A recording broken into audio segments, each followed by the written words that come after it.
Are we ready? Yeah, I started. Okay, you started? Mm-hmm. All right, period 2. Let's do it. 1607 to 1754. Okay, what's significant about those two dates? Let's talk about that first. 1607 to 1754. Rion, since you're fixing to leave, what was the significance of 1607? I have no idea. Rion, you should stay. Okay, I'm just saying. Okay, yes. Jamestown is founded. I love you so much. Just kidding. Okay, kinda. You should probably stay. Okay, 1607 is Jamestown. Okay, and Jamestown. Who founded Jamestown? Who can tell me? Someone named James. Okay, yeah. Okay. So the London Company will remain the Virginia Company, okay? And this is going to be a joint stock company, and John Smith is part of this group. Somebody said John Smith? Daniel, he remembered it, okay? It is English. Now, the difference between the Spanish, English, French, and Dutch, we need to talk about that. We talked about some of the things that the Spanish did at the beginning. The Spanish and the French and the Dutch, they had more control by the crown. I mentioned that in the last unit because they were more. The crown directly invested in and supported those colonies initially, so they wanted a return on their investment, right? Whoever signs your paycheck is the one who's probably and is paying you is the one who probably is the most interested in how productive you are at work, right? Because it's their money that's going into what's going on with you here. So this is the same thing. It's a joint stock company that's going to found Jamestown, and it's not. Please do not write me an essay or a thing on the test about how Jamestown was about religious freedom. That is not the case. Jamestown was about making money for their investors. A lot of the people that came initially to Jamestown were people who might have been second sons, people looking for adventure, people looking for an opportunity that they weren't going to have back in Europe, right? And so they want a better life, and they want to find mineral wealth initially, right? Gold and silver. They've heard all these rumors about the things that the French and the Dutch, the Spanish and the Portuguese had found, and they want a piece of the pie. So they're going to come to Jamestown, 1607. This is going to be the first permanent English colony. You want to write that down, start, take a picture. First permanent English colony is at Jamestown in 1607. And another thing is, since different groups of English settlers come for different reasons and they live in different environments, their settlements are going to be very different, and we will have colonial regions that develop, right? The Chesapeake region will be one, and that's where Jamestown is located. We'll also have the lower south, where the Carolinas and Georgia are ultimately located. We will have the middle colonies, which is where like New York, Pennsylvania, New Jersey, okay, the very diverse areas are located. And then in the north will be the New England colonies like Massachusetts Bay, Plymouth, okay, everybody understand that, and those are being more based on religious foundations, okay? So the things that we need to know, a couple of different terms. Jamestown, it gets founded, as we said, they're looking for gold and silver, but ultimately, how are they going to survive? What's that? Tobacco, brown gold, exactly. And you want to write that down. You need to know Jamestown thrives and survives. You need to name the name John Rolfe. John Rolfe is the guy responsible for getting his hands on this hybrid form of tobacco that's going to grow well in the Virginia soil, right? Aram? What was Is that right? Is it Arham or Arham? Arham. Okay. Yeah, it's Aram. Natalie Grace, what's your question? What was the name you just said? John Rolfe. John Rolfe. Did I say that correctly? John Rolfe, and then John Smith was one of the guys who was the leader. John Smith was the one in the early years who said, if you don't work, like we need to start farming. If we don't start farming and providing food, we're going to starve to death, right? And his famous quote was, he who shall not work shall not eat. Like we need to do more than just look for gold and silver all day. And then he got in a mysterious gunpowder accident, and he got hurt because somebody didn't like having to do work, I guess. And he went back to England for a time. And unlike the Pocahontas movie, he does not get with Pocahontas. John Rolfe, the tobacco guy, is the one who gets with Pocahontas. And then she changes her name to Lady Rebecca, goes on tour, has a couple kids, and dies pretty young. It's a sad story. Okay. Goes on tour? All right. It goes on tour in Europe, like to show, like, oh, look, here's my Native American wife. Isn't she beautiful? Yeah. What? She died pretty young. Yeah. All right. Poor thing. Yeah. So we've got that. A lot of these colonies are going to be settled based on what we call the theory of mercantilism. Something else you need to know for period 2 is mercantilism. Tell me what mercantilism was all about. Who can tell me? Yeah. It's where the colonies or the mother country only benefits from the colonies by collecting the raw material and manufacturing it, then selling it back to the colonies for a higher price. Yes. Okay. This is you want to have a favorable balance of trade if you are a mother country, right? Or if you're a country and you want colonies exist to benefit you, and you want to use them as a source of raw materials and as a market for your manufactured goods. And you're going to need to know that on the EOC tomorrow. You're going to need to know that on the AP test on Friday. All that is going to be a part of how it goes down. Other things about Jamestown. Let's stay with Jamestown. And so I kind of got off topic there for a second, but we'll come back. Jamestown, a couple years that are going to be important. One of the years in Jamestown's history that's important is 1619. What's significant about 1619 in Jamestown? What happens? 2 things at least. Nobody? Nobody? I can't hear you. It is the foundation of the House of Burgesses. You write that down, start the picture also. House of Burgesses is the legislative body that controls things in Virginia. It's a representative democracy, okay, where people are going to come together and make the laws. And for England, a lot of them, although they were believers in mercantilism, right, they are going to allow they're going to have a period of what they call salutary neglect, right? Salutary neglect was a beneficial leaving alone. It was allowing the colonists to have their own governments, like the House of Burgesses, and make their own choices. And England kind of stays out of some of those things. They don't have as much direct control. Like the Spanish colonies have viceroys that control things, right, and that regulate things and have more hands-on control, where the English not so much. What's the one example in the 1600s of the British trying to exert more control over the colonies? Who can tell me? It's all right. Anybody know? What laws is what I'm trying to talk about? Some laws?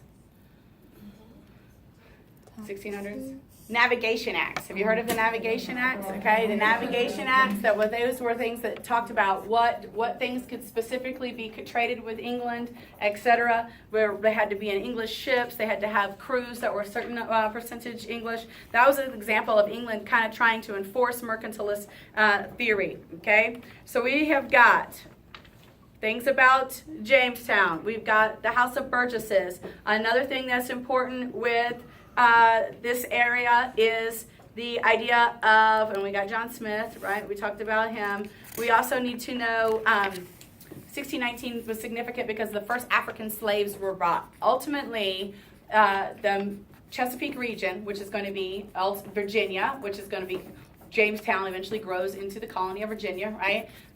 Virginia and Maryland, they are going to thrive and survive on plantation agriculture, particularly tobacco, and they are going to use slave labor.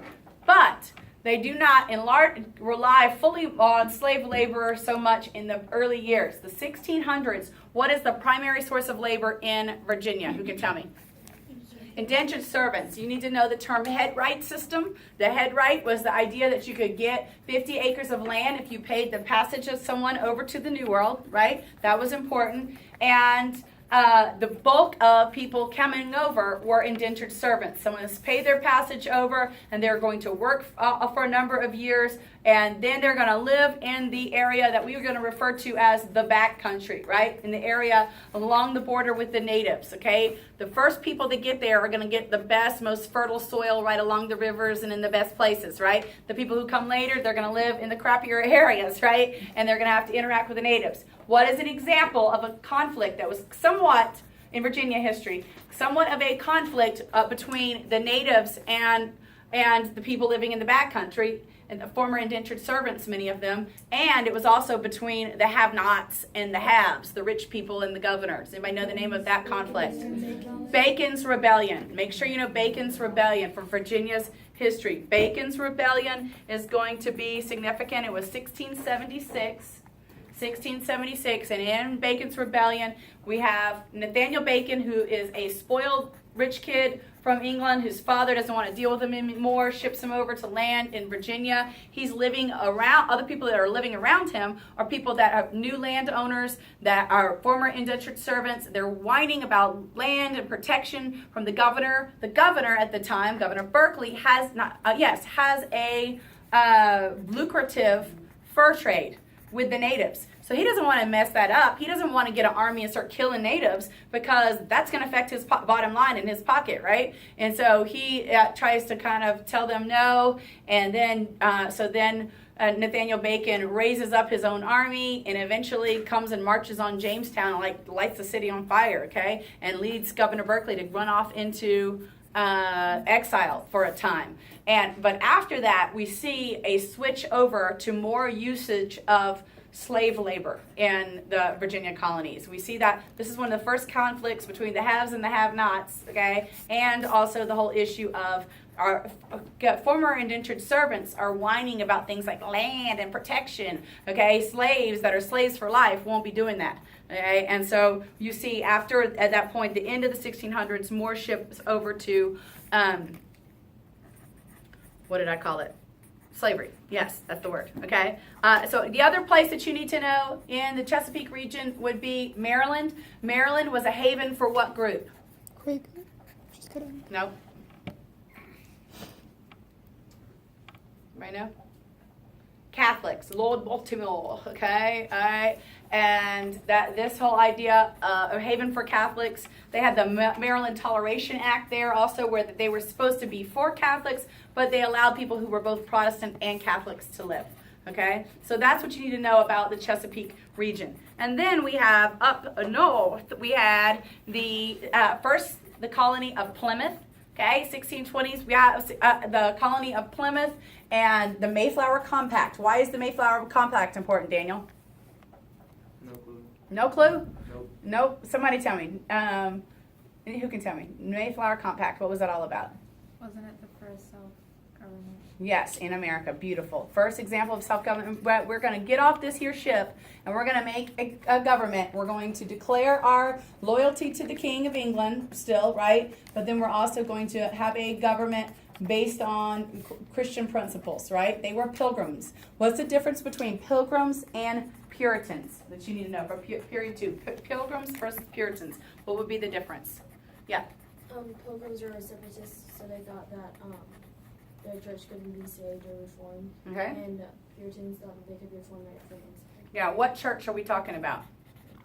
Anglican Church. It's the Anglican Church, the Church of England. This is at this point, the England is no longer Catholic, right? They are Anglican, but the people who were Pilgrims and Puritans believed there was still too much of the Catholic Church left over in the Church of England, and that's what they're trying to get rid of. And they get persecuted, and so then they come over, okay? And so you need to know that Mayflower Compact, and you also need to know, we talked about mercantilism, we talk about Puritans, and when you're talking about Puritans, you should also know the idea of the Puritans found Massachusetts Bay Colony. The Pilgrims found Plymouth, and the Puritans found Massachusetts Bay. The Puritan leader that you need to know is John Winthrop. John Winthrop's idea is he's going to form a city on a hill, and that city on a hill is going to be a shining example for other religious groups over time, right? This is very much, the church is the center of the community in Massachusetts Bay. They have rules at one point that if you have more than 50 families in a town, you have to have a school. Why would education be important in a religious community? They can teach. Yes, you need your kids to learn how to read and write the scriptures. They need to know how to read the Bible, write the Bible. So we've got the headright systems, Puritans, Pilgrims, okay? And they also, in New England, you need to know they have town meetings. And because religion is so important, the church is the center of the town. The church is where we have our worship services. The church is probably where we have our school during the week. The church is also where we have these meetings, which is as close as we're going to get to direct democracy in our country's history, right? People, white, landholding, fully covenanted members of the church are going to all come together and meet. At one point, when they were trying to save it, they will have something called the halfway covenant. And the halfway covenant basically allowed people who were Puritans to not meet quite all of the requirements of fully covenanted church membership, but still be voting members in the town. Does that make sense? Okay. They do not have a good relationship with the natives. You need to know the term frontier of exclusion. The English are pretty much going to have a frontier of exclusion throughout their time period, right? They have a little cooperation, you know, the stories of the first Thanksgiving and whatnot, but then they start to want to drive them off the land. One example that you watched the movie bonus back at the beginning of the year about was the Pequot War. The Pequot War was an example of the Puritans fighting against a powerful tribe, the Pequot.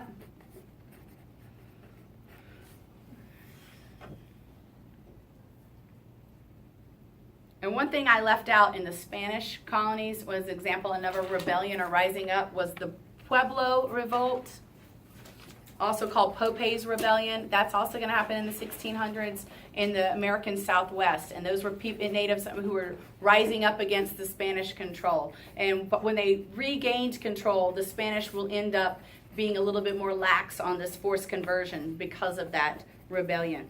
Okay? Another thing that's going to affect this time period is Enlightenment philosophies, Enlightenment ideas, and something called the Great Awakening. The Great Awakening will take place in the colonial era between the 1730s and the 1760s. That would have been a great thing to write on that LEQ on the practice mock exam that we did the other day, talking about the influence of religion. Great Awakening, you would need to know, it's the first Great Awakening. People like Jonathan Edwards and George Whitefield. They were ministers, and they were kind of rejecting that traditional religion and authority, and this is where you see more other denominations form and a push against traditional Puritanism. That also with Enlightenment philosophy, people like John Locke, okay, and Jean-Jacques Rousseau, Montesquieu, ideas like separation of powers and the ideas of certain inalienable rights. Okay? John Locke said it was life, liberty, and property. Thomas Jefferson will change it to what? Life. In the pursuit of happiness. Exactly. Okay. Another example of rising up of the natives was Metacom's War, or also known as King Philip's War.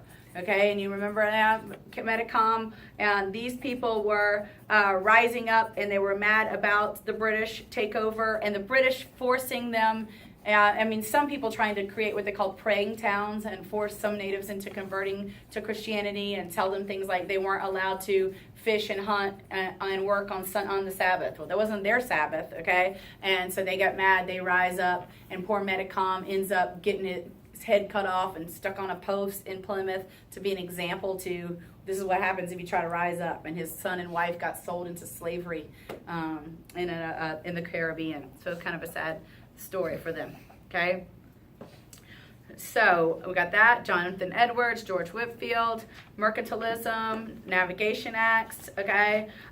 Down in the middle colonies. The middle colonies is like New York, Pennsylvania. Let's talk about those. Who founded New York initially? It was initially called New Amsterdam. What's that? The Dutch. And it was very diverse. They let anybody come and settle there. It wasn't a lot of just Dutch settlers. So if you think about New York City today, right? What do you think about? Was it like it's very diverse, right? Lots of people from lots of backgrounds, very busy going, a lot of commerce. It's where Wall Street's located. It was always like that, right? That's what it starts on. Based on trade of the Dutch, very diverse, okay? There's a guy that is Peter Stuyvesant. He is going to be the Dutch governor when the king gives his brother, the Duke of York, a land grant and says, hey, you can go take this over. Peter Stuyvesant finds out that the English are trying to come take over his colony. He tells the people, let's rise up and fight against them. And they're like, nah, we're good. We don't like you anyway. And so the English are able to take over New York without a lot of bloodshed. Pennsylvania, as she said before, was actually founded as a haven for Quakers, okay, by William Penn.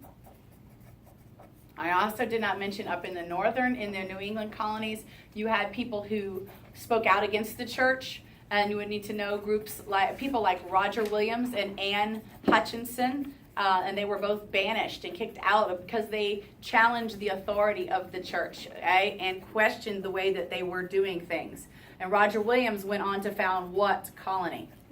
Rhode Island, which became religiously tolerant and allowed anybody to come and settle there regardless of their religious faith. He also criticized like how the king had taken the land from the natives and didn't properly compensate them, and so he tries to practice what he preaches and tries to have fair agreements with the natives when he is making his own colony. Okay? And we also have, what else do I need to know? We got Enlightenment, Great Awakening, John Locke, Jonathan Edwards, triangular trade we talked about, salutary neglect. One of the biggest rebellions of the colonies initially when the Navigation Acts go into place is smuggling. And they tried to smuggle things around, but eventually the colonies will realize that the Navigation Acts ultimately give them kind of a monopoly on a lot of these trade goods with the British and benefit them, and so the smuggling kind of dies down. But that policy of their ruling themselves is called salutary neglect. We also need to know that as slaves are brought across, part of the transatlantic trade includes bringing slaves from Africa to the Americas. And what did they call the voyage from Africa to the Americas? The Middle Passage. Does anybody have questions on period 2? Things that you want to know about this? And the reason that we stopped this period 2 at 1754, it is at the beginning of the French and Indian War, 7 Years' War. You remember talking about that, right? And that's when we're going to have a game changer. The relationship between Britain and her colonies is going to change. In the colonial era, remember that the Spanish and the Portuguese and the Dutch and the French all have a little bit more direct crown control over their things, over their colonies. The French probably have the best relationship with the natives because of their good lucrative fur trade. French are friendly for fur. The Dutch probably are in line, not too far behind them, with a positive relation with the natives. The Spanish have a pretty crazy interaction with the natives between forcing them into Christianity, having them enslaved in the encomienda system, and then intermarrying with them with mestizo population, right? Okay, I'm going to turn it off for period 2.